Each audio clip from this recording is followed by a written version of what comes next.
ఇక బీజేపీ ఎమ్మెల్యేల బస్తీ నిద్రపై బీఆర్ఎస్ ఎమ్మెల్యే సుధీర్ రెడ్డి విమర్శలు గుప్పించారు. కాంగ్రెస్ బీజేపీలు కలిసి డ్రామాలు ఆడుతున్నాయంటున్నారు సుధీర్ రెడ్డి. రెండు పార్టీల మధ్య లోపాయికారి ఒప్పందం కుదిరింది. మంత్రి పొంగులేటి ఇంట్లో ఈడీ రైట్స్ తర్వాత ప్రకటన ఎందుకు చేయలేదని సుధీర్ రెడ్డి ప్రశ్నిస్తున్నారు. బీఆర్ఎస్ కి చెక్ పెట్టాలని రెండు పార్టీలు కుమ్మక్కయ్యాయంటూ ఆరోపిస్తున్నారు.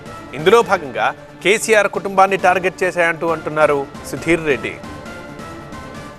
మొన్న పొంగులేటి శ్రీనివాసరెడ్డి ఇంట్లో ఈడీ రైడ్ అయిపోయింది. భారతదేశ చరిత్రలో ఈడీ రైడ్ చేసినాక ప్రెస్ కాన్ఫరెన్స్ ద్వారా ఏమేమి రికవరీ చేసామో ఏమేమి చేసామో సంగతి స్పష్టంగా ప్రెస్ ద్వారా చెప్తుంది. మరి ఈడీ రైడ్ అయిపోయిన సంగతి ఇప్పటి వరకు కూడా బయటకు ఒక్క మాట కూడా మాట్లాడలే. అంటే లోపాయికారిగా అంత అడ్జస్ట్మెంట్ అయిపోయింది. అంటే ఈ రెండు ఉదాహరణలు సరిపోతాయిగా. అంటే బీజేపీ కాంగ్రెస్ కుమ్ముక్కు అయిపోయినాయని చెప్పేసి బీజేపీ కాంగ్రెస్ కుమ్ముక్కైంది ఏ సందర్భం అంటే రేవంత్ రెడ్డి గారు గెలవగానే ప్రైమ్ మినిస్టర్ని పోయి కలిసిండు. ప్రైమ్ మినిస్టర్ని కలిస్తే తప్పేం లేదు, పోయి కలిసిండు బాగానే ఉంది.